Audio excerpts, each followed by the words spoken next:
Hello, friends, and welcome into Bengals Breakdown by Chat Sports. Minicamp is underway as we sit here filming some early notes and more coverage coming for you guys, including winners and losers later on this week. So make sure you are subbed for more free Bengals YouTube videos.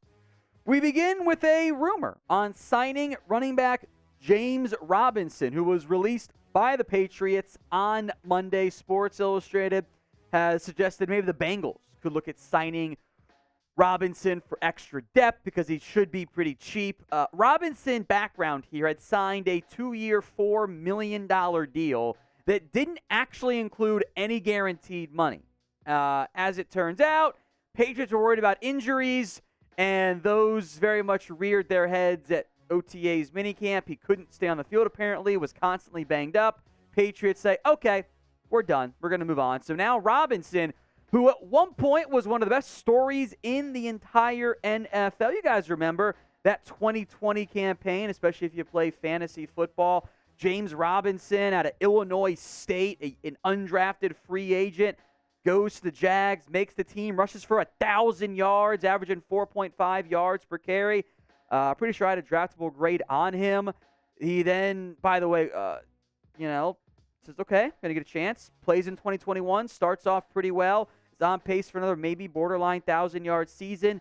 Then tears his Achilles in the first quarter of Week 16, and he's never been the same since then. He barely played at all this past year. It was 11 games played, 110 carries. Got phased out of the Jags offense in favor of Travis Etienne. The Jets trade for him, give up a sixth-round pick after Breece Hall got hurt, and the Jets were like, he's not fast enough for us, and they only gave him the ball 29 times in New York. Only played 4 games for them despite the trade there. But there is some interest in Robinson across the NFL. I also forgot to make note, 2 years, $4 million was the deal for James Robinson, up to $8 million, which was what was initially reported. People were like, that's a lot for him. And then the Patriots, turns out, no guaranteed money. So the Bengals have been linked to a lot of different backs because Joe Mixon would not be replaced by James Robinson in this scenario. This would be depth.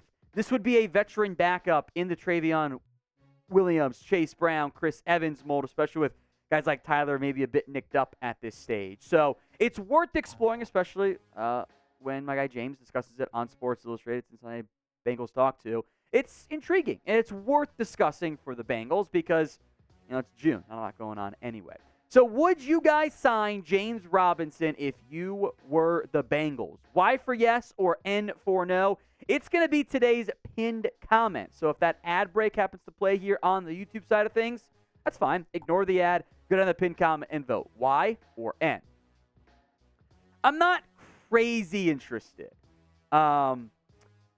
This is not that I'm like, oh, you got to sign him. You got to sign him, right? It's not like over my skis, like I need him, I want him. Like, okay, sure, I have some interest. That's fine. He'd be super cheap. But those injuries have really begun to mount. And in general, players who get cut on the first day of minicamp, it's not normally a very good sign about what type of impact they could actually make for your team. Is he really that different? Despite the great 2020 campaign, is this version of James Robinson that different than your backups? Maybe there's some more provenness behind it. I kind of just want to see some Chase Brown. I liked him a lot coming out of Illinois. I want to see what he can do, knowing he is, of course, unproven. I also wouldn't be mad at a move like, you signed James Robinson to a 1-year deal with no guaranteed money. Does that? No, it's impossible to make that a bad move, all things considered.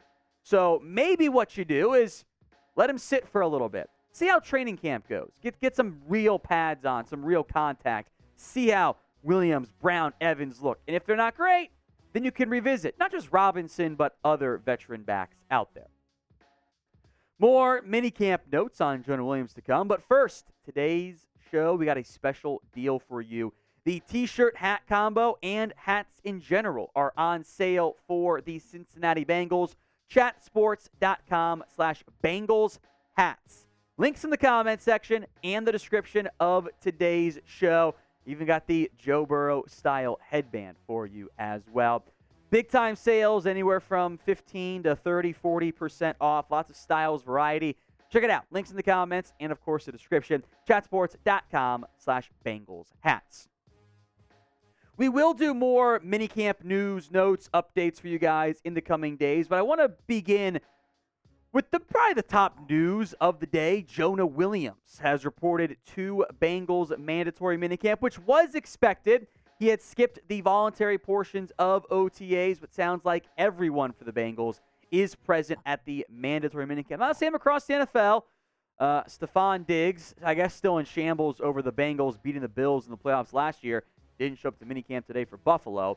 But Williams is expected to start still at right tackle and spoke with the Bengals website, Jeff Hobson, about what he expects this year. It's something that reps and practice won't get me used to, he said on the move to right tackle. Last time I played right tackle was freshman year in college. There's a lot of technique to kind of unlearn and switch to the other side, but it's my job. I love it. I've got a great coach, great teammates. I'm grinding my ass off. I'm going to crush it. Williams did play right tackle at Alabama, but has been a left tackle outside of that initial season, 2 years at Bama, a few years now in the NFL with the Bengals. Not a great showing last season. The sacks were way too high. Those have to come down. The run grade was not very good. Frankly, La'el Collins outplayed him, but we'll talk about La'el Collins and why it does seem like Williams, who appears to be doing more stuff on the side in terms of working his way, getting ramped up fully, is the favorite to start at right tackle. So what is your confidence level in the Bengals once franchise left tackle, now 1 year contract starter at right tackle? I should say 1 year left on his contract. Scale it for me from 1 to 10. Where else but the comments? This Bengals O-line, from what it was 2 years ago, is a hell of a lot better. Orlando Browning's going to be a really good fit. Cordell Volson's their guy at left guard. Veteran starters in Ted Karras, Alex Kappa. Great depth, too. And I think based only on last year, Williams is probably your fifth best starter up front. That includes La'el Collins over him. Now, Collins is coming off to be blunt, a shredded knee. He tore a lot of different things. He's much further behind in the recovery, in the rehab, than Williams is. And I genuinely don't know if La'el Collins is going to be able to play this upcoming year. And if that's the case, if he can't play, awesome. Worst case, you have really good depth between Collins or Jonah Williams, who appears to now be over the trade request. He was not happy when the Bengals signed Orlando Brown, requested a trade. I think he found that nobody really wanted him at that cost. Here's what he said about moving forward. I'll be happy to be a contributor on a team where I have so many great teammates. I love everyone in the room. The coaches love the fans. I'm stoked. Hey, good, I'm sure, agent-instructed PR there from Jonah Williams.